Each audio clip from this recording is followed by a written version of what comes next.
podcast Petrópolis Sob Lente é um oferecimento do Estúdio Petrópolis, sua solução completa de produção audiovisual no coração da região serrana. Visite o nosso site estudiopetropolis.com.br ou clique no link na descrição.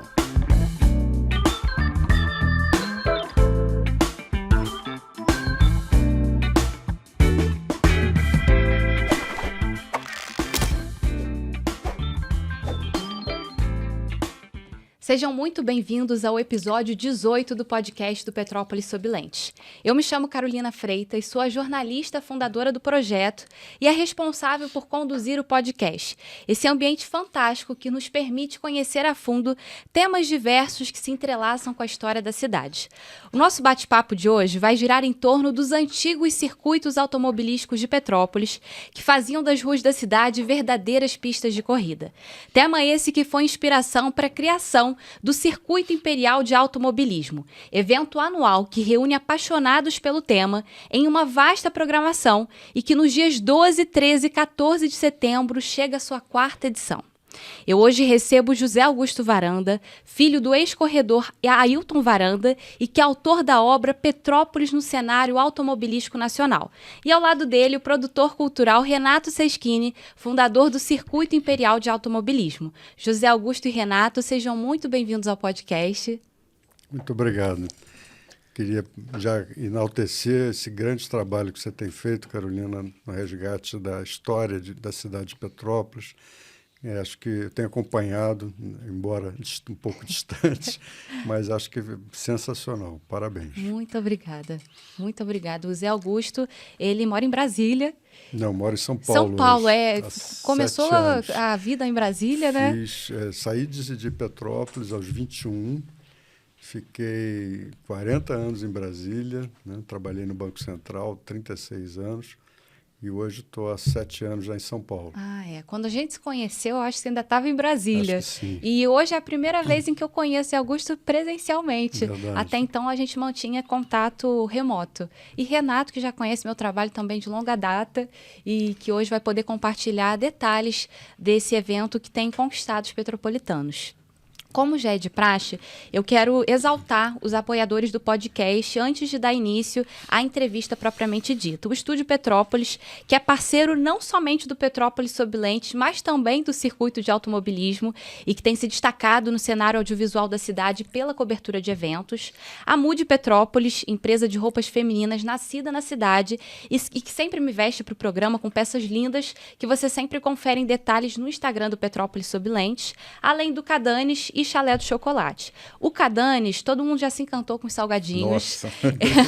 O Cadanes completou 30 anos de história em junho desse ano e é referência na cidade quando o assunto envolve salgadinhos de fabricação própria, que tem uma qualidade, gente, realmente fora do comum. E o Chalé do Chocolate, que é uma empresa fundada pelo seu Gilberto de Paula, comerciante com décadas de atuação no comércio local e que conta com uma linha de produtos de chocolate artesanais que são feitos aqui na cidade. Então, a gente tem que valorizar o que é local. Bom, como eu já dei spoiler aqui, eu conheço o Zé Augusto desde 2018, quando eu tive a oportunidade de produzir uma reportagem intitulada Corações e Velocímetros Acelerados, em que eu reconstruo essa Petrópolis da década de 60, que ainda era marcada pelas corridas de rua.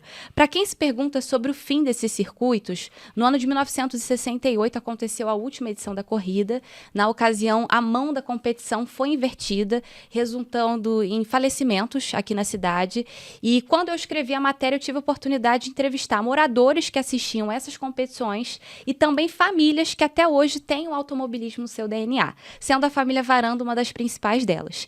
E durante as minhas pesquisas eu cheguei até o José Augusto, que me deu uma verdadeira aula sobre o assunto. Eu lembro que processo de jornal a gente tem 5 dias para definir pauta, entrar em contato com os entrevistados e estava tudo muito nebuloso, e quando eu encontrei o José Augusto foi aquele momento de luz, de esclarecimento.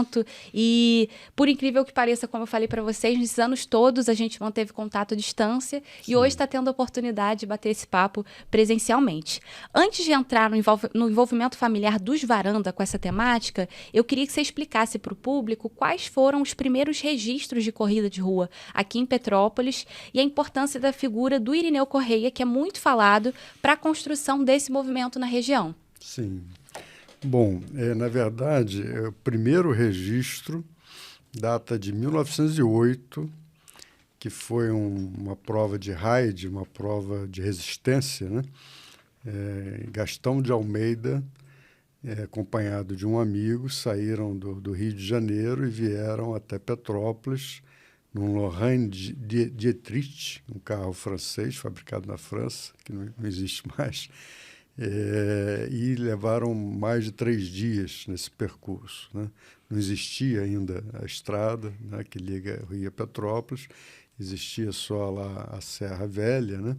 Então, por ali que eles vieram e, na verdade, acompanhando o próximo ao trilho do trem, né, que existia já naquela ocasião. Depois disso, as corridas de rua, de fato, começaram já na década de 40, né, em 48.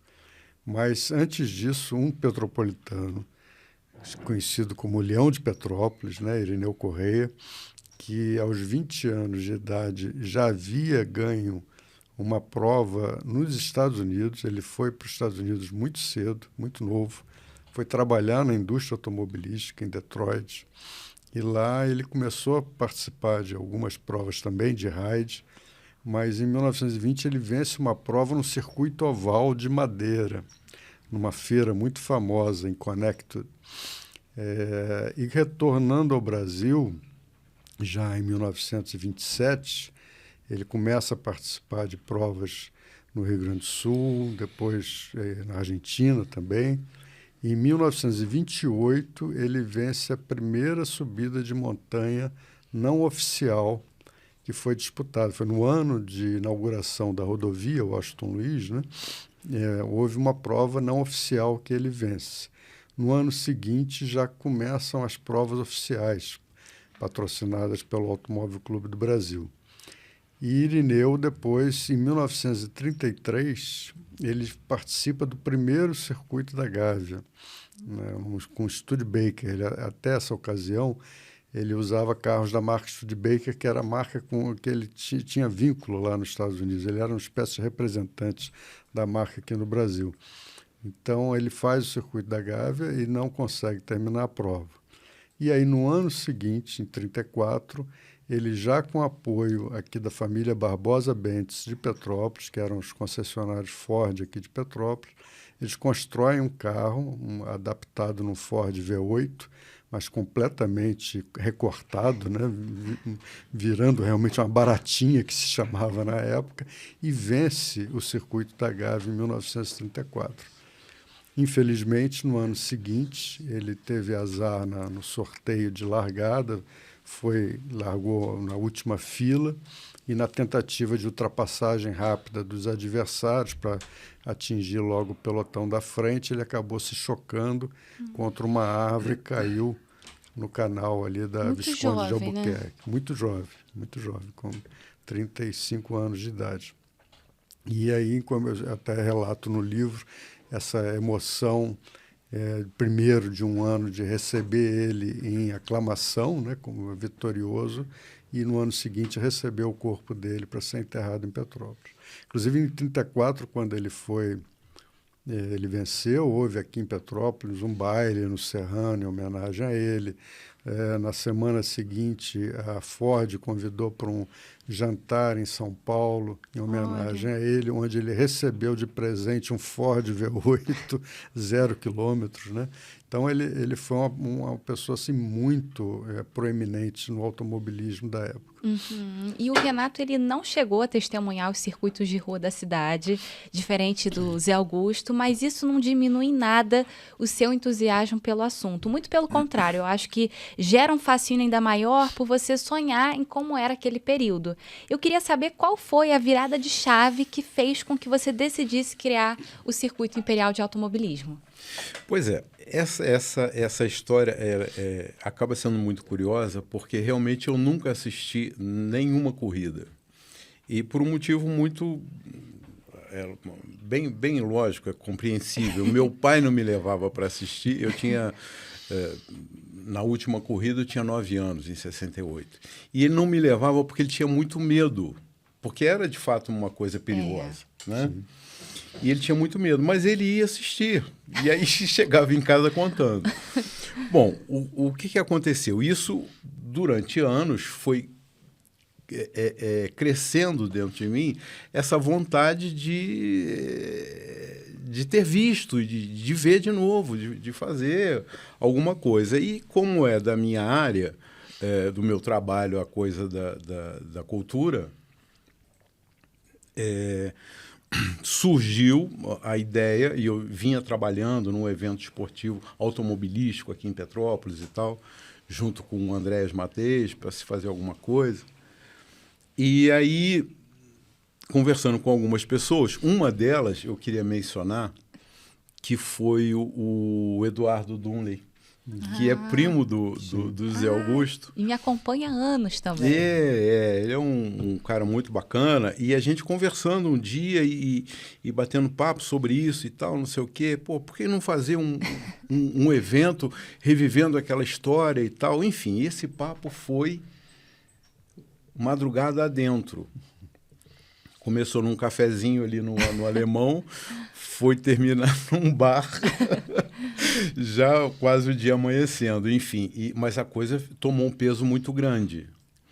E ele falou, Renato, você tem que conversar com uma pessoa, já para começar, para você, que vai te dar o caminho das pedras, que é o meu primo, é o Zé Augusto. Você não conhecia? Não conhecia o Zé Augusto. Olha! Ele falou, vou te dar o telefone, você liga para ele. Aí me deu o telefone. Bom, a partir desse telefonema, a primeira vez que a gente conversou, é que eu comecei a ter subsídios mais profundos para fazer o circuito imperial. E aí foi tomando uma forma que se tornou um evento, na verdade. Não são palavras minhas, são palavras até do presidente da Federação Estadual de Automobilismo, que é um evento único no Brasil. É um evento único. Sim. Né? Porque a gente conta uma história que ela só aconteceu aqui em Petrópolis. Não tem uma história similar, igual a que a gente tem aqui. Não tem. No Brasil não tem. Até porque... Eu vou falando aqui algumas coisas e Augusto pode me corrigir se estiver errado. Foi, na época, né, nas décadas de 40, 50 e 60 e tal, quando não tinha muito autódromo, e as corridas eram feitas em circuito de rua, e eram poucas no Brasil, Petrópolis foi a que mais teve edição de corrida. Foram 20. Nem todas as cidades tinham essa... Não, foram 11. Em 20 anos foram 11 corridas. E as cidades até capitais, né, que promoviam também, faziam uma ou duas nesse período. Aqui não. Aqui foram 11 corridas em 20 anos. Promovidas por uma dupla de aficionados, de apaixonados pelo automobilismo, sempre promovido pelo Ailton Varanda, o pai do Zé Augusto, e o Mário Olivetti. Então, assim, eram abnegados e faziam de tudo para promover isso. E essa é a história que a gente conta no circuito imperial. Só um dado, né, interessante. Renato mencionou do pai, né, que tinha muito medo do perigo das corridas. Mas Petrópolis nunca registrou um acidente grave até 68. Nem com o piloto, nem com o espectador. Foi só quando a mão foi invertida? Foi só quando a mão foi invertida que aconteceram os acidentes graves. Então, de fato, você vê as fotos, né? As pessoas ali na calçada, na beira ali do meio-fio, às vezes só uns sacos de areia. Né? Mas eu acho que havia a consciência, né, de todos, pilotos e organizadores, havia sempre essa precaução de brifar todos os pilotos, né, com esse cuidado, né, de que não se... Fossem respeitados limites, respeitados limites, exatamente. Então, aconteceram capotagens, aconteceram batidas, mas nenhum que tenha... trazido algum dano, né, à saúde de alguma pessoa. A gente caiu dentro do rio, né? Assistindo. eu me orgulho muito em ter feito a primeira matéria Isso é muito que legal. anunciou o Circuito Imperial de Automobilismo em Petrópolis. É muito bacana. Por conta do meu pai. Oi, pai! Que recebeu pelo WhatsApp um PDF do evento, que estava ainda sendo estruturado. Ele me falou, Carolina, você está sabendo disso? Recebi um PDF aqui de um evento que deve acontecer em Petrópolis, e meu pai chegou a testemunhar a última corrida com o meu avô, que o levou para assistir, e ele sempre contava. E aí, quando ele viu essa possibilidade de reviver o evento, ele na hora me mostrou. E aí eu consegui chegar até Renato, pedir indicação, acho que para a prefeitura, porque já tinha, se não me engano, alguma menção à Secretaria de Cultura, Sim, de Turismo. Eu falei, consegui falar com o Renato, liguei para ele, apurei a matéria, em meia hora já estava no ar. E foi a primeira matéria que falou do evento na cidade. Foi a primeira matéria e naquela época a gente tinha uma dificuldade muito grande de ter acesso até aos meios de comunicação. Eu tive uma dificuldade muito grande, inclusive com a própria prefeitura. Por um motivo simples, que é natural, né? Quer dizer, era um evento que ninguém nunca tinha pensado, totalmente novo.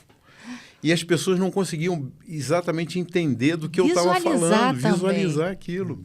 Né? Eu só escutava assim, e não faz isso não, isso não vai dar certo, isso vai dar problema. Não faz, Renato, não faz. Mas eu insisti e consegui, primeiro, convencer o pessoal da prefeitura. Para depois promover a adesão. Isso, para depois ir buscando para conseguir fazer o primeiro. Para quem ainda não conhece, eu vou até dar alguns detalhes para que seja possível construir esse quebra-cabeça. O evento aconteceu pela primeira vez em 2022 e desde então tem sido estruturado ao longo de 3 dias, sempre em setembro, começando em uma sexta-feira e terminando no domingo, sendo que já tem muita demanda aí para que seja prolongado por 2 fins de semana, para não ser restrito somente a 3 dias. Na sexta, tradicionalmente acontece a abertura, com direito a homenagens a figuras que fazem parte da história do automobilismo e também a empresas. E uma outra característica do evento é a exposição de carros antigos e o desfile com demonstração de pit stop, que é a cereja do bolo e que sempre marca o encerramento. Dentro da programação também estão palestras e foi justamente a partir de um convite para palestrar no circuito que o José Augusto escreveu seu livro em tempo recorde com base em inúmeras memórias afetivas de infância. Eu queria que José Augusto falasse um pouco sobre esse processo de construção da obra e também de compilar todo esse conteúdo acumulado ao longo dos anos e também um acervo fotográfico impressionante. Carolina, como você falou, né, o Renato me procurou logo no primeiro ano, né, eu tive à distância, né, assessorando ele com algumas informações, mas no segundo ano ele trouxe um desafio maior. Então ele me liga, acho que em fevereiro de 23, né, me pedindo que eu fizesse uma palestra, né, sobre os circuitos, preparasse uma palestra para fazer na sequência de palestras que estavam programadas. Eu comecei, sempre com muito zelo, muito cuidado, né? Eu tinha um bom material deixado para meu pai, material fotográfico, revistas, jornais, mas o meu pai correu de 51, foi o primeiro circuito, até 67. E os circuitos foram de 48 a 68. Então, sobre esses outros anos, eu precisava pesquisar. Então, comecei a fazer pesquisa. Quando estava pronta essa apresentação, isso foi mais ou menos em abril, eu falei com o Renato. Falei, Renato, a apresentação está pronta, acho que foi legal e tal. Agora eu estou pensando em registrar isso num livro. Porque eu, fazendo todas essas pesquisas e tudo, eu verifiquei que há muita informação desencontrada. Né? Hoje em dia, com redes sociais, né, o pessoal fala coisas, às vezes, de cabeça, sem uma pesquisa, que não condiz com a realidade. Então, seria vamos dizer assim, deixar um documento histórico, né? Fazer um livro. O que você acha da ideia? E ele me deu a maior força. Não, lógico, beleza, mas abril, né? O deadline era setembro, dia 2 de setembro, que seria a palestra. Bom, para fazer o livro, comecei a pesquisar muito mais, né? Porque aí, além de Petrópolis, eu procurei cobrir todas as corridas que o meu pai e outros pilotos petropolitanos participaram, no Rio, em São Paulo, em outras capitais. Procurei fazer um capítulo falando da história, um pouco da história da cidade, que como eu coloquei aqui, um breve retrospecto histórico, né, de Petrópolis, porque imaginei que muitos leitores não conhecem a cidade. Enfim, fui recheando esse livro com muitas outras informações que me demandaram muito mais pesquisas, né? E, ao final de junho, esse livro estava pronto, né? Eu precisava ter ele pronto para mandar para diagramação, para editoração e tudo mais. Esse processo foi um processo muito mais moroso do que eu imaginava. Conclusão, 2 dias antes de eu sair de São Paulo e vir para fazer a palestra, os livros chegaram na minha casa. E isso tudo com a ajuda do Renato, me indicando editora, me indicando diagramador. Porque se não fosse essa força, não sairia a tempo. Não sairia. E como é que você estruturou essa rotina? Porque você ainda está em atividade, trabalha. Sim, como é que você estruturou seus dias? Pois era coisa dias e noites. Né? Era sempre naquelas horas vagas, que não eram muitas, né? Fazendo a pesquisa e a distância, né? Porque, infelizmente, eu não pude vir a Petrópolis, compulsar nos arquivos dos jornais, né?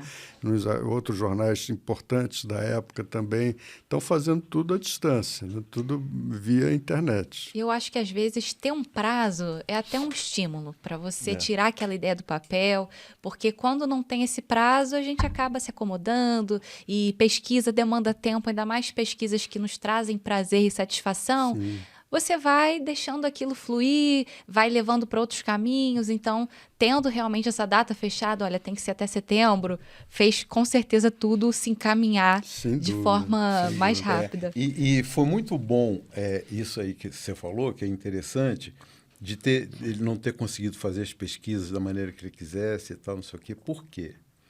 Porque muito provavelmente ficou faltando alguma coisa que tem que ser dito na segunda edição. Isso.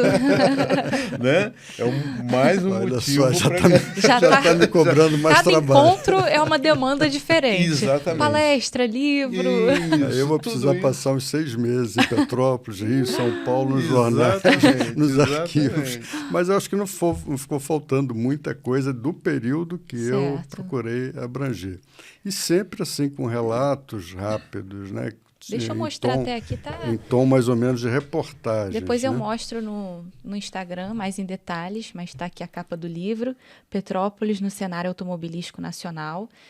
Mais para frente a gente vai falar formas de aquisição. Tá certo. E um outro fruto do Circuito Imperial de Automobilismo é o livro que vai ser lançado na edição desse ano do evento pela Astrid Matheus, que foi homenageada pela organização no ano passado. Então, como é bacana esse demonstrativo de que o circuito tem sido capaz de despertar nos próprios participantes novos olhares com relação não só ao tema, mas também às suas próprias trajetórias e o impacto que elas têm.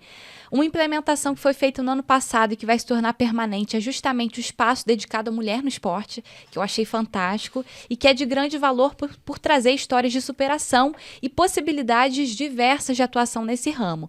Qual foi o feedback, Renato, que você recebeu do público com relação à construção desse espaço e também do destaque dado à Astrid Matheus?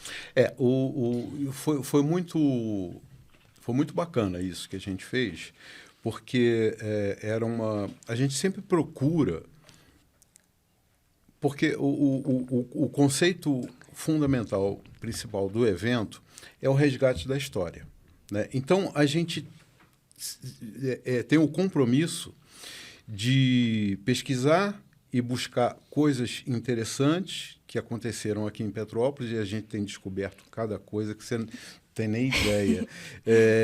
E uma delas foi a presença da mulher, né? As mulheres petropolitanas, mas que corriam aqui em Petrópolis, que tinham laços com a cidade e que tiveram um papel de destaque no automobilismo e que ninguém sabia. Estava absolutamente escondido. Então, eu convidei algumas, entre elas a Astrid, que é prima do Andrés Matheus, e eu fui descobrir que ela era piloto de rally, de motocross, e ganhava, não é? Competia café com leite. Não, ela peitava conseguia, entrava em equipes importantes no rally, por exemplo, e ganhava. E a gente descobriu isso e contou essa história no evento onde a gente faz. Dediquei um espaço para a presença da mulher no automobilismo. Então, a gente mostrou o trabalho que ela fez, a história dela. E foi muito bacana, foi muito legal, porque a partir disso, ela tomou um gás e ela começou a ficar conhecida nacionalmente. As postagens dela têm alcançado uns números de impressionar. Uma pessoa que estava reclusa em casa e ninguém conhecia direito. Legal. Né? Hoje ela é homenageada, tem um autódromo, eu não me lembro agora, numa cidade que foi construído agora, no interior de São Paulo, um autódromo importante que está sendo, e foi convidada a ser embaixadora, alguma coisa do circuito lá. Ela fala em nome do circuito pela projeção que ela teve aqui. Então, isso foi muito bacana, a gente ter feito. A gente falou também e fala da história do trabalho da Raquel Ló. A Raquel Ló é a engenheira da Amateis Motorsport, que é uma das principais equipes da Stock Car. É a primeira hoje, mulher Brasil, engenheira na Stock Car. A primeira mulher engenheira daqui de Petrópolis. Então, como a gente conta a história, é muito importante a gente dizer isso, que embora fale muito do passado, mas a gente conta porque a história está sendo feita até hoje. Ela está sendo escrita até hoje, com essas pessoas. Com a Raquel, por exemplo. E a Raquel tem um trabalho dentro da equipe com as mulheres, e ela tem muita mulher que trabalha na Amateis. Tem mecânica, tem o pessoal do escritório, o pessoal do marketing, enfim, é muito legal. E a gente conta tudo isso no nosso evento. Né? E ela então vai lançar o livro. E ela vai lançar o livro, que eu tenho que confidenciar aqui para vocês vão babar, mas ela já me deu até uma cópia, que foi, ela fez 4 só, a primeira ela me deu, autografada. O Renato está sendo padrinho de vários livros. Estou vendo engraçado, que está né? padrinhando vários frutos, vários... Mas a mente fértil do Renato vai... estimulando. Ainda dá muito mais frutos, né? Porque ele está sempre com ótimas tem ideias. cada coisa que cada coisa que vai aparecer aí que você vai ver até nesse sentido. E o que eu acho mais interessante sobre a história do automobilismo na cidade é que o tema está muito atrelado à amizade entre os pilotos da época. Você até falou da amizade entre seu pai e o Mário. E a dedicação numa época em que as condições eram desafiadoras e havia pouca segurança. Sim. Como já foi antecipado, a paixão pelo automobilismo corre nas veias da família Varanda. E no caso da Ailton, ele chegou a ter parceiros como os primos Álvaro e Jiquica, tendo protagonizado um episódio emocionante com o Álvaro em 1960, na primeira prova 24 horas de Interlagos. Você pode contar essa história para o público, Zé Augusto? Sim, bom, primeiro falando sobre essa questão da parceria, né? Os pilotos realmente eram muito unidos e eles é que organizavam as provas. Não havia aqui uma entidade, né, automobilística, uma federação, uma confederação, eram os próprios pilotos. Havia uma entidade chamada Câmara Júnior de Petrópolis, que reuniam empresários, jovens empresários na época, para dinamizar, né, a cidade. E existia, então, esse viés, né, de algumas participantes na promoção dos circuitos, né? Então, me lembro do meu pai, do Vitor Levi, Mário Olivetti, Baroni, né? Eram pessoas que faziam toda a programação, conseguiam o apoio das autoridades, tanto municipais quanto estaduais, porque o policiamento tinha que vir, né, do Estado. Petrópolis não tinha polícia suficiente para cobrir todo o circuito, então tinha que vir destacamentos da polícia estadual, a partir da prefeitura, evidentemente, para ter o fechamento das vias e tudo mais.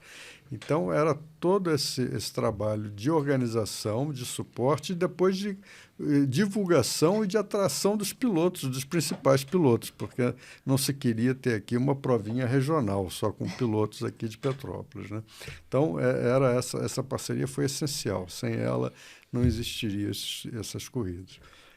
Bom, a questão da família, realmente, como você falou, o Álvaro, que era o primo mais velho, foi quem começou, né, no automobilismo.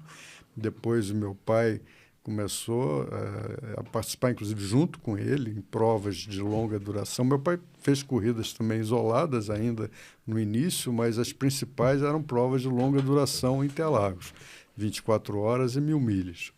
E depois veio o Jiquica, o primo mais novo, que também entrou no automobilismo. E na primeira 24 horas, em 1960, a FNM tinha acabado de lançar o JK, né? Que era um carro, dos padrões da época, assim, um pouco avançado, né? E os pilotos aqui de Petrópolis convenceram os engenheiros e o pessoal da fábrica que deveria colocar o JK em teste nas pistas, né? Que seria uma grande comprovação da excelência do carro e tal. Então, na primeira 24 horas de Interlagos, a FNM colocou 3 carros. Mas era assim, colocou assim, os pilotos tinham que comprar os carros, né? A fábrica deu o apoio com engenheiros, com mecânicos e tal. Mas manutenção, mas não tinha como hoje o patrocínio, o carro da fábrica. O piloto não recebia nada, ainda tinha que comprar o carro para poder correr. Era por amor ao esporte. Exatamente. Então, nessa primeira edição, o meu pai e o primo ganharam a corrida, e chegaram à frente do Chico Lande e Camilo Cristóforo. Chico Lande era o Ayrton Senna da época, era inclusive a referência para todos eles, né? Era o grande nome do automobilismo nacional. Então foi um feito assim histórico, né? Primeiro dos lugar. petropolitanos, primeiro lugar, conseguiram manter a liderança desde do cair da noite em Interlagos. Ao cair da noite veio uma cerração muito violenta. O primo do meu pai, o Álvaro, usava lentes, né, óculos com lentes grossas, né, com lentes fortes, então não conseguia enxergar. Então, meu pai, quando parou no boxe e passou o carro para ele, ele deu uma volta e retornou ao boxe, dizendo que ele não conseguia, não tinha como prosseguir. Meu pai teve que retomar o carro. Com isso, ele pilotou 9 horas seguidas, né? Foi retirado do carro nos braços dos mecânicos, ele não conseguia ficar em pé. Os olhos lacrimejavam e as mãos eram bolhas de sangue. Caramba! O volante pesado dos carros daquela época, né? Mas conseguiram, com isso, vencer 24 horas de Interlagos, a primeira edição. Eu me lembro que foi um relato bem marcante, que o Zé Augusto me contou em 2018 e eu nunca esqueci. E aí, quando você retomou essa história, falando da serração, das condições que levaram a ficar tanto tempo, é realmente admirável, né? Foi. E Zé Augusto, o Renato já conhecia essa história. Eu conheci algumas histórias, né? Eu acabei conhecendo por conta das pesquisas que a gente fez. Ouvir essas histórias é que fica assim um compromisso de contar essa história, porque foi, de fato, uma das histórias mais bonitas que Petrópolis escreveu e que foi esquecida. Né? Esses nomes que o Zé Augusto está falando, toda a família Varanda, o Mário Olivetti, o Amilcar Baroni, o Pedro Henrique Baleiro, tantos outros daqui de Petrópolis, fora os outros que vieram, eram grandes pilotos. Não é só porque corriam aqui em Petrópolis, não, eles corriam no Brasil inteiro. Né? Era em Brasília, no Rio, São Paulo, corriam e ganhavam. Né? Então, eram pilotos muito bons, muito conhecidos na época. E aí, de novo, né, o nosso compromisso é esse, é mostrar para o petropolitano, mostrar para o Brasil inteiro. Reavivar essas histórias, essa memória. Contar essas histórias e mostrar a importância que Petrópolis teve nessa época, nesse período. Né? Que foi muito, muito importante. Até no desenvolvimento da indústria automobilística. Porque, por exemplo, a Fábrica Nacional de Motores, que o Zé Augusto falou, era aqui em Xerém, né? Que produzia o JK, o Alfa Romeo, depois o Alfa Romeo. O Alfa Romeo. A partir de 74. Toda essa proximidade que fez com que a região um engenheiro da fábrica era um Amilcar Baroni, morava aqui em Petrópolis, também era piloto né? O Mário Olivetti era piloto da fábrica e corria de JK, né? Então, o fato curioso, o Amilcar Baroni, como engenheiro da fábrica e morava aqui em Petrópolis, ele usava a subida da serra para testar o carro. Subir e descer testando o carro. Era normal os carros serem testados nessa subida Desse da jeito. serra. Porque era aqui em Xerém a fábrica. Às vezes na Dutra iam até São Paulo para fazer teste com os carros. E fiquei pensando, Zé Augusto já imaginou a história do seu pai sendo contada no audiovisual, com uma minissérie, com uma série documental? Já passou pela sua cabeça isso? Já passou pela minha cabeça transformar o livro num audiobook. Eu vi um trabalho muito interessante que conta a história dos primeiros brasileiros que foram até, se não me engano, os Estados Unidos ou Alasca de carro, né? Uma história muito interessante que foi toda desenhada. Mas aqui poderia ser contado com fotos, porque a gente tem muitas fotos, né? Então, o audiobook contando, através das fotos, essa história. Eu já pensei logo grande, assim como tem várias séries documentais hoje com as plataformas de streaming, é muito comum você ver histórias de pessoas comuns que tiveram prestígio dentro das suas áreas. Então, por que não pensar numa reconstrução da história dele com um ator, com uma reconstrução de cenário, onde é que ele nasceu, como é que se deu esse desenvolvimento? Petrópolis é uma cidade cinematográfica, então por que não? Você não dá ideia não, porque o Renato aqui... Não, mas eu ia falar isso, eu ia falar exatamente isso. Esse é um projeto que está embrionário, eu já venho conversando com algumas pessoas, da gente fazer inclusive o Bruno, um amigo nosso em comum, né? De fazermos um documentário a respeito das corridas de Petrópolis, contando essas histórias, né? Do Ailton, do Mário Olivetti, e contando tudo o que aconteceu aqui. Eu acho que merece. merece. É de fato um documentário. Eu tenho um material muito robusto, muito interessante, né? Eu reputo que Petrópolis é a Mônaco brasileira, né?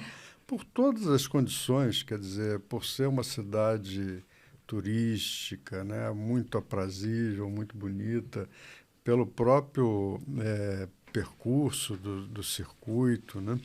E você veja que Mônaco tem corridas desde 1950, desde o ano que começou a Fórmula 1. Aliás, antes de 1950 já tinham corridas em Mônaco, mas de 50 com a Fórmula 1, né? E nunca parou.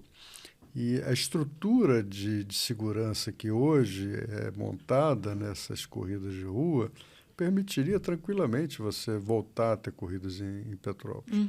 Eu presenciei a montagem e desmontagem em Mônaco, presenciei a montagem e desmontagem numa corrida de Fórmula E em Paris. Que legal, Zé Em poucos dias, eles fazem a montagem de todas as arquibancadas, de guarda-reio, dos boxes que são feitos em tendas, né? E isso eu acho que seria um futuro bastante viável de se pensar. Até porque hoje a manutenção de um autódromo é muito, muito cara. A maioria dos autódromos brasileiros estão sendo fechados, né? Já tivemos o fechamento do Rio, acabaram com o autódromo, Brasília, e outros que estão em situações bem ruins, né? Bem precárias. Interlagos ainda se sustenta, porque tem lá o Grande Prêmio de Fórmula 1, tem uma série de shows, de eventos que são promovidos no autódromo, mas é muito complicado, é um desafio muito grande manter um autódromo. Já os circuitos de rua, se você tiver uma empresa, né, que possa fazer essa montagem, desmontagem, e se você tiver um roteiro de circuitos, né, que permita que ela tenha, então, condição de fazer investimentos, porque ela não vai montar uma por ano, vai montar 20 por ano, né, em 20 cidades diferentes, né, e com categorias diferentes. Você pode ter provas de turismo num lugar, outro lugar você pode ter prova de fórmula, de várias São categorias. muitas possibilidades e muitas público possibilidades. certamente teria. Com certeza. E a gente estava falando sobre a união dos pilotos e uma outra união que ultrapassa fronteiras é a que o Renato tem testemunhado, não simplesmente com as proporções tomadas pelo Circuito Imperial de Automobilismo, mas pelo engajamento da comunidade em prol dessa causa.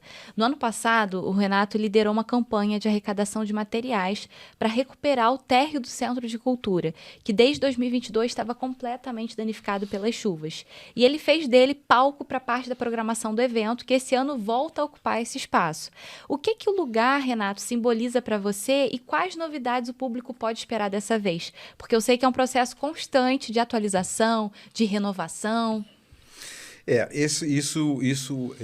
O evento do ano passado, ele foi muito importante para a gente, que organiza o evento, ele foi muito importante para a cidade. O que acontece? O que aconteceu ano passado?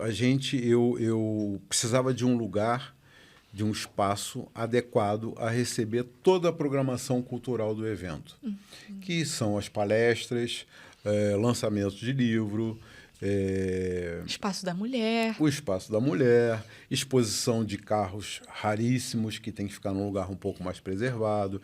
A gente faz uma exposição de miniaturas também que reúne quase 300 miniaturas, que é uma coisa fantástica.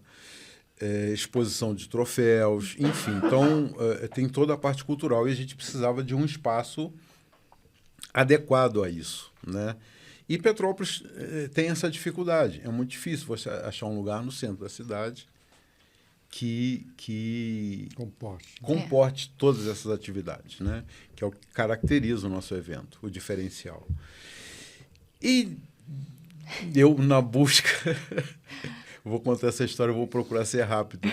Mas eu, na busca desse espaço, e rodando e tal, eu me deparo com o Centro de Cultura, a parte térreo do Centro de Cultura, que é uma área de mais de 2.000 metros quadrados. Me deparo com aquilo, consigo entrar lá, um pouco clandestinamente, porque eu não podia entrar, porque ali, em 2022, Petrópolis sofreu com a maior tragédia da história, né? Que morreram centenas de pessoas, e todo o centro foi tomado por uma inundação nunca vista antes. E o Centro de Cultura, que está no centro histórico, foi devastado. Foi devastado, você pode imaginar, numa área de quase 2.000 metros quadrados, 1,70 m de água. Então, virou um aquário gigante. Bom, o tempo passou, a prefeitura não tinha recurso para restaurar aquilo, para reformar, e eu me deparo com aquele lugar. Aquela joia escondida. Aquela joia, só que era um cemitério, era um depósito de coisa. Estava um horror, inclusive proibido de entrar, porque o espaço estava contaminado, o piso contaminado, enfim. Mas quando eu entrei ali, que eu vi aquele depósito cheio de entulho, cheio de coisa, eu vi aquilo sem nada. Eu vi aquilo sem entulho, sem nada, eu vi aquilo pintado, limpo. E eu fiz uma proposta para a secretária de Cultura da época, que era a Diana Iliesco. E, enfim, eu vi aquilo, fui para casa, falei, bom, qual foi a ideia? Eu falei, eu tenho que dar um jeito de restaurar aquele lugar. E a ideia, eu tenho algum conhecimento na área do pessoal que trabalha com material de construção e tal, das empresas, e fiz a proposta para ela o seguinte: Diana, se eu conseguir material, doação de material, você consegue a mão de obra da prefeitura, da Condep? Porque a mão de obra eu não ia conseguir.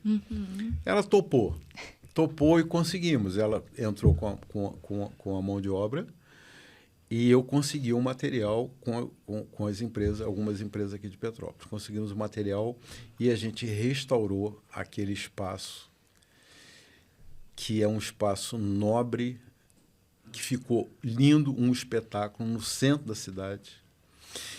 E ali a gente fez o evento. Já foi um impacto. Então, foi uma vitória muito grande que o evento fez. E o nosso orgulho é poder ter deixado para a cidade esse legado. Com certeza. De um espaço tão importante e tão bacana E um ambiente para sempre retornar. Para sempre retornar. Então ali virou a casa do Circuito Imperial. Nós Por temos conta fotos, disso. né? Aqui o Bruno está exibindo imagens lindas que ele fez ano passado. Eu cheguei aí no evento no sábado e o céu estava azulzinho. Tava um foi dia o máximo. lindo. Foi o máximo. Então, isso já é no domingo, né? Já é no domingo. Então, a rua ela fica tomada pelos carros, então são colecionadores que vêm de vários estados que compartilham parte dessa paixão. Acho muito legal que alguns até permitem que você entre no carro para tirar fotos, que são muito generosos nesse sentido. E ver também que o evento está sendo capaz de reunir diferentes gerações, né? Desde os mais velhos que se lembram das corridas, aos mais jovens que estão tendo esse primeiro contato com o tema e redescobrindo uma nova Petrópolis que eles não conheciam ainda. Carolina, eu posso te falar uma novidade? Com certeza, por favor. Então, olha só, porque você está falando essa coisa das gerações e tal, como a gente, essa coisa do pit stop, olha que bacana. Esse é um dos momentos mais queridos, né, do público. É uma competição, né? Não deixa de ser uma competição. É verdade. E em frente à catedral, né? Bacana, que é no centro histórico, bem no coração ali. Mas o que acontece? Como a gente... Olha que bacana essa imagem. Lindo. Ali. Como a gente recebe muita criança, esse ano a gente vai dar um foco para a criançada. Para o público mirim. Público mirim. A gente quer focar neles. A gente quer levar essa história para a criançada para que eles conheçam a história da cidade deles. Para que eles entendam como o lugar onde eles nasceram foi importante. Num tema que eles gostam, porque a garotada adora carro, né? Gosta adora. mesmo. E a gente está fazendo o seguinte, lá vai ter uma das salas, no Centro de Cultura, uma das salas, a gente vai montar um autorama de 26 metros quadrados, um autorama gigante. Que espetáculo. Com desenho do circuito. Ele vai ter o formato do Circuito Imperial, onde as corridas aconteciam, o formato. Que linda homenagem. E com os monumentos históricos, maquetes dos monumentos históricos. Eu fiquei fascinada. Quando o Renato me contou, eu já comecei a sonhar acordada. Legal. E as pessoas vão poder realmente brincar nesse autorama. É um autorama. As crianças, principalmente. Os adultos também. Não, só criança. Só criança, mas é criança assim, dos 6 aos 90. Entendeu? Porque aquilo vira tudo criança. O pessoal está confeccionando os carros da época para colocar lá no autorama. Não tem idade limite, né? Até... Não, exato. Então tem mais um parceiro nosso, mais um aficionado, que ele vai fazer, usando impressora 3D, vai fazer os carrinhos da época. Então vai ter DKV, vai ter Gordini, vai ter Berlinetta, entendeu? E uma riqueza de detalhes, porque você fazer uma miniatura... Sim. Nossa! E a gente vai ambientar cara, é muito grande a sala, é gigante. Ele tem 7 metros de comprimento por 3,5 de largura. Então, ele é gigante. E a gente vai, como ele tem a forma do circuito original, a gente vai ambientar com maquetes dos pontos turísticos. Para a pessoa se localizar. Isso, exatamente. E isso numa parceria maravilhosa que a gente já tem. A gente tem diversos parceiros muito interessantes. Essa parceria com os alunos, com a UERJ, né, do campus aqui de Petrópolis, e quem vai fazer essas maquetes são os alunos do curso de arquitetura. Que maravilha. E isso vai contar como trabalho para eles. São muito talentosos. Muito. É uma parceria de sucesso. Já foi ano passado, eles apresentaram lá, e esse ano vão ambientar o autorama. Eu amei essa novidade. Para mim, é um espetáculo. Nossa, cada ano fica melhor e é legal esse fator surpresa, que você não sabe o que está por vir, só sabe que vai ser surpreendido. Exatamente. E só para vocês conseguirem visualizar, na primeira edição, o Circuito Imperial de Automobilismo reuniu quase 1.000 pessoas. No ano passado, o público estimado nos 2 dias girou entre 20 e 30 mil pessoas. É um salto muito grande e é merecido porque vem expositores de São Paulo, do Rio, de Minas Gerais, Santa Catarina, especialmente para expor no evento.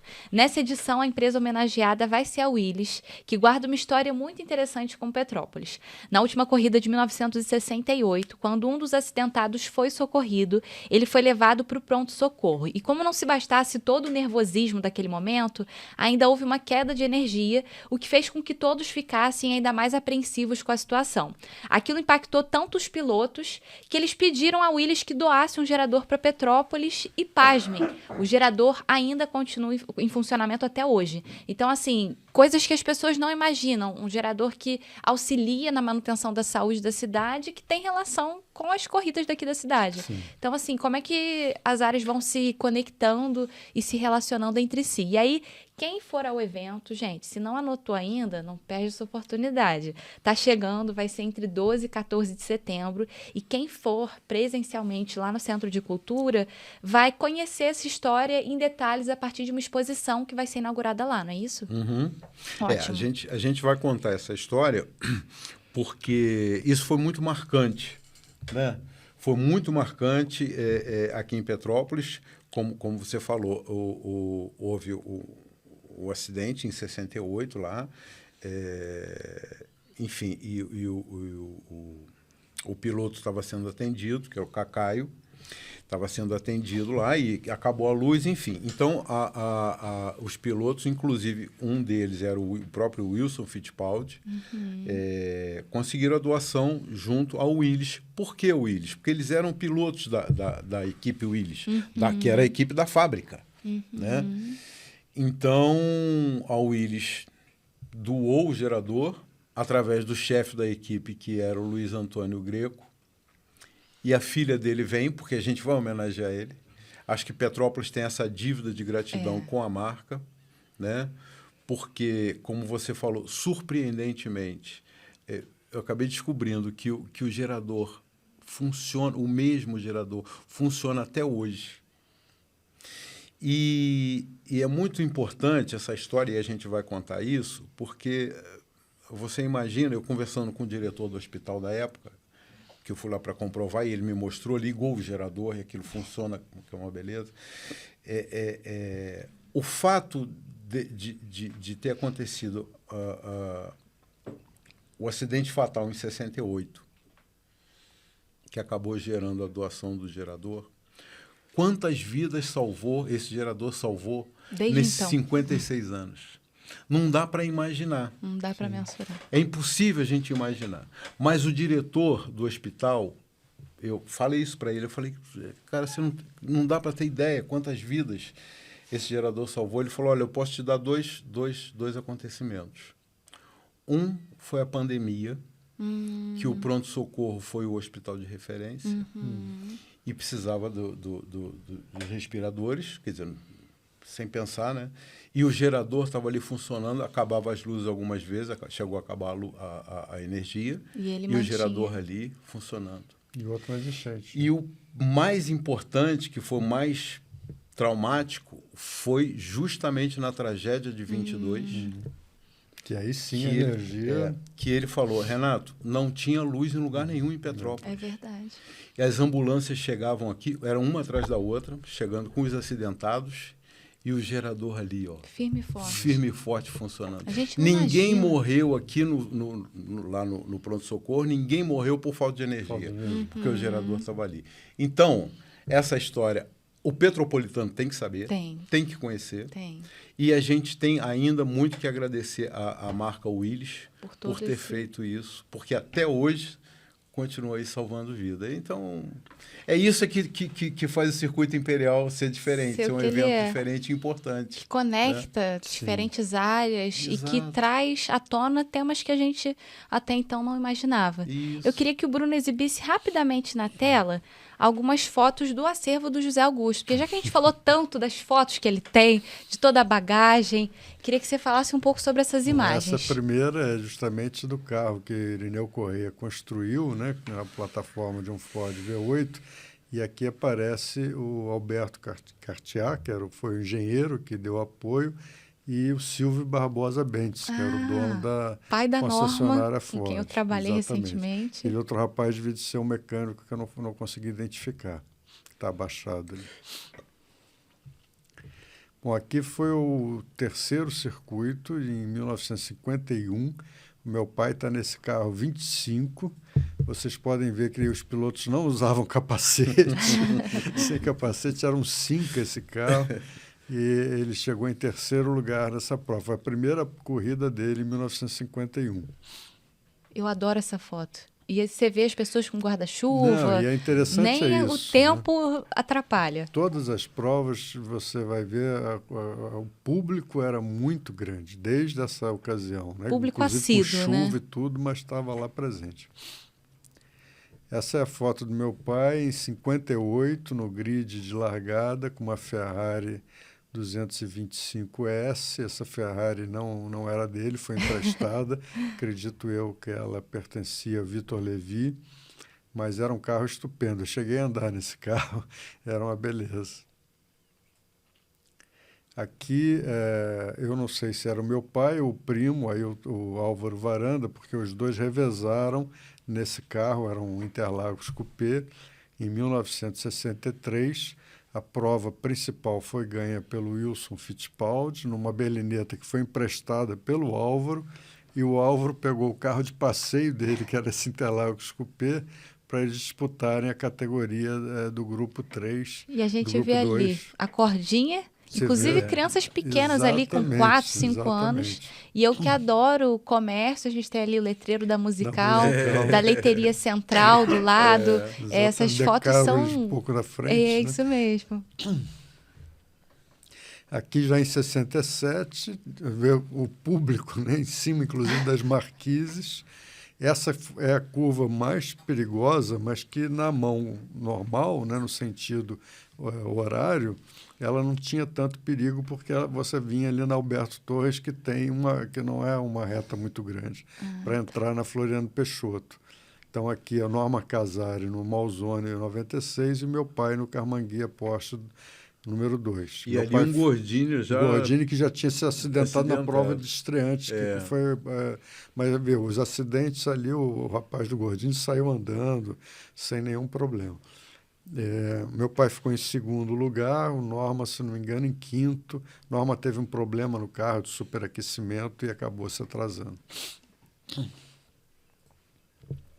Aqui é a foto da bandeirada de chegada das 24 horas de Interlagos, 1960. Esse JK número 3, meu tio Álvaro, que está pilotando, porque o meu pai, a essa altura, estava lá sendo tratado no centro médico do autódromo, que naquela época era um ônibus. Caramba! Aqui o pódio, né, os dois. Aí tem ali o Chico Landi dando uma entrevista, né, à esquerda. E aqui à direita os outros dois pilotos que também estavam de JK, o terceiro colocado, que foi um engenheiro da fábrica, Carlo Lissone. E agora não me falha a memória o nome do companheiro dele. E havia prêmio em dinheiro? Porque é uma pergunta que as pessoas sempre fazem. Era só o troféu, né? Só o troféu. Essa premiação foi muito bonita, foi um jantar de gala no dia seguinte, tem fotos também deles recebendo os troféus. Os troféus não eram entregues na hora ali nessa ocasião. Entendi. Foi um jantar de gala muito bonito, mas não havia prêmio em dinheiro algum. Essa aqui sou eu. Essa daí não podia faltar. Isso foi logo no mesmo ano, ainda 1960, eu tinha 7 anos. Vocês muito parecidos, né? Nas 1.000 milhas, aí já foi mais no final do ano, que a 24 horas era disputada em julho, e 1.000 milhas era em novembro. Então, eu, entre meu pai e meu tio, os dois ficaram em terceiro lugar nessa prova e eu estava lá presente. Aqui é uma história muito interessante, né? Um carro que foi fabricado aqui em Petrópolis pelo meu pai e pelo Mário Olivetti. Os dois se associaram a partir de um JK acidentado e fizeram com o apoio do Renato Peixoto, que era um grande gênio, né? Gênio, mestre mesmo na fabricação de veículos, né? Então, era um JK, mas você vê que ele foi todo recortado, muitas peças foram substituídas por alumínio, né, para ficar mais leve, e o carro, que seria originalmente 4 portas, foi transformado em 2 portas. Isso foi feito em 25 dias pelo Renato Peixoto. Ele não teve tempo de ser muito testado e já foi fazer as 1.000 milhas em Interlagos de 61. E o meu pai e o Mário ficaram em terceiro lugar com esse carro. Agora, o grande mistério em torno desse carro é onde foi parar o Tanto Faz. Tanto Faz foi o apelido que ele recebeu, justamente porque a traseira e a frente eram muito parecidas. Então, o pessoal falava que ele está indo ou está voltando, não, Tanto Faz. Então, até hoje existe. Ele se tornou um carro icônico, né? Muito comentado nos meios do automobilismo, e ele sumiu, e não se sabe que fim levou.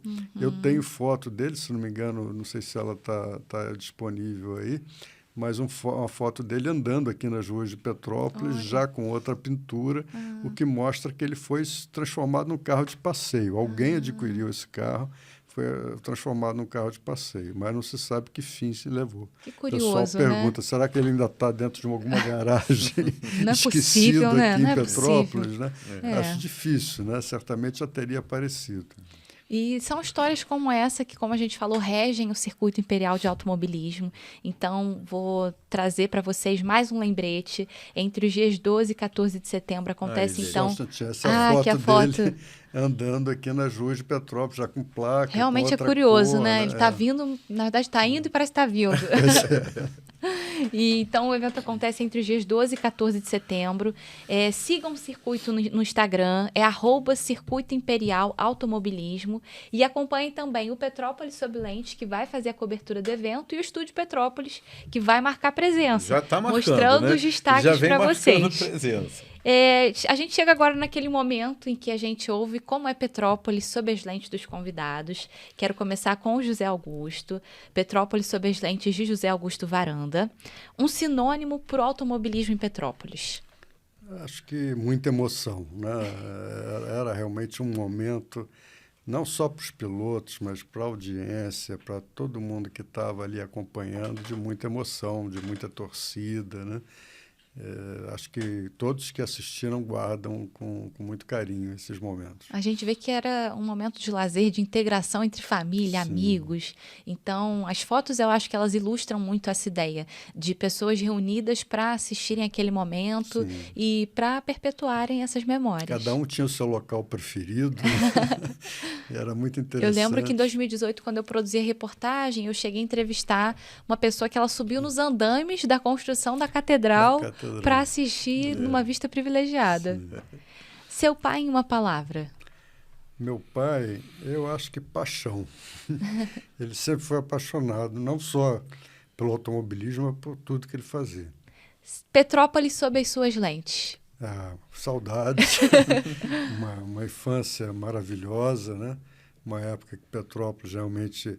Eu menciono no livro, era ótima para os estudos durante a semana e fervilhava os fins de semana, né?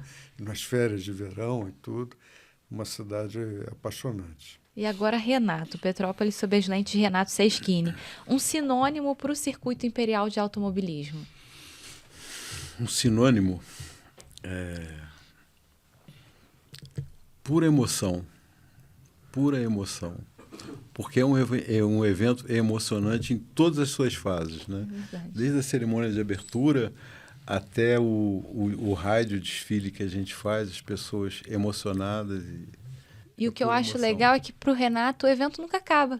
Porque quando ele termina, ele já está projetando o próximo. Então é uma dedicação constante para a construção da programação, para a definição desses detalhes, para a estruturação das novidades, para a seleção dos palestrantes. Então, assim, eu acho que a cidade merece valorizar, prestigiar, porque realmente tem muito cuidado em cada etapa. Legal. Sua maior alegria em promover o evento? A minha maior alegria ela acaba se refletindo na alegria das pessoas. Porque o tempo inteiro que você está ali na rua, por exemplo, na Avenida Tiradentes, você vê as pessoas sorrindo. Todo mundo está feliz. Então, isso é uma coisa muito bacana e traz muito orgulho. A minha irmã tem uma foto que demonstra muito isso. Ela que me chamou a atenção para isso. Ela falou, reparou que está todo mundo rindo. Todo mundo está rindo, criança, velho. É muito bacana. Então, poder levar essa alegria e o sorriso no rosto das pessoas que estão vendo o que você imaginou um dia, que todo mundo achou que era loucura, e de repente está vendo que não era, que era uma coisa bacana. Isso é um motivo de orgulho para a gente. E como é Petrópolis sob as suas lentes? Petrópolis é uma joia, né? É uma joia. Eu vejo assim, muito por conta de estar realizando esse evento, eu acho que Petrópolis é um presente para quem nasceu aqui. É verdade. Eu acho que não há petropolitano que não tenha orgulho de ser petropolitano. E quando não tem, sai e aí volta para a cidade. Puxa, como essa cidade é boa. Exatamente. Então, assim, a cidade é um presente para quem nasceu aqui e acaba sendo um presente para quem vem visitar também. Espero que cada vez mais pessoas venham conhecer essa joia que a gente tem. E para mim foi um presente receber vocês no programa. Já era uma intenção de longa data, né, Renato? Colocar esse plano em prática. A gente já fala sobre isso há quase um ano. E fiquei muito satisfeita em contar com a presença do Zé Augusto, que tem tanta propriedade para falar sobre o assunto e tanto carinho também em poder homenagear a família, o pai, todo esse histórico que rege a cidade. E ao lado dele, Renato, que também, como eu falei, tem uma entrega total ao evento. Vem do coração, né? Deixa eu falar uma coisa que agora a gente está conversando, uma coisa que ficou para mim no final. Quando o Zé Augusto começa a falar do que ele falou, de tudo que ele falou, do que ele sabe, é mais uma preciosidade que a gente tem pelo seguinte: não é que ele estuda muito, que ele estudou muito, ou porque o pai dele era um grande piloto. É porque ele viveu tudo isso ao vivo. Ele não sabe da história porque ele leu, alguém contou, ou o pai contou, não. Ele viu, ele estava lá desse tamaninho. O pai dele levava ele, me corrija se eu estiver falando bobagem, se eu estiver exagerando. O pai dele levava ele em todas as corridas. Sim. Independente da idade que ele tinha. Então, ele viveu isso de perto. Ele sentia o cheiro da gasolina que o pai dele sentia. Dormia muitas noites em boxe. Então. E ele hoje está aqui ainda para contar essa história. Então, quando ele conta, quando ele escreve um livro desse, é com autoridade extrema. Ninguém tem uma autoridade tão grande. Não vou dizer autoridade, é um absurdo, né? Mas um conhecimento tão profundo como ele tem. E aí, eu acho que tem muitas pessoas, eu discordo um pouco do meu amigo, acho que tem, sim, muitas pessoas. Agora, essa dedicação de pesquisar, né? De ter o trabalho de pesquisar, de conferir se aquilo ali é verdadeiro, quando é que a memória desencontra com a informação. Isso. Eu acho que muitas pessoas não têm esse cuidado, né? E como é que o público consegue adquirir o livro, Zé Augusto? Olha, o livro, eu não estou comercializando ele em plataformas. Primeiro, para que o custo não fique aumentado, né? Porque as plataformas todas cobram um pedágio. E depois também porque eu não fiz isso com intuito comercial. O intuito foi realmente deixar esse registro para os amigos, para as pessoas aficionadas, para a minha família. Então, a primeira edição, inclusive, no lançamento aqui em 23, né? Ela foi a renda foi totalmente revertida ao projeto do Morro. Né?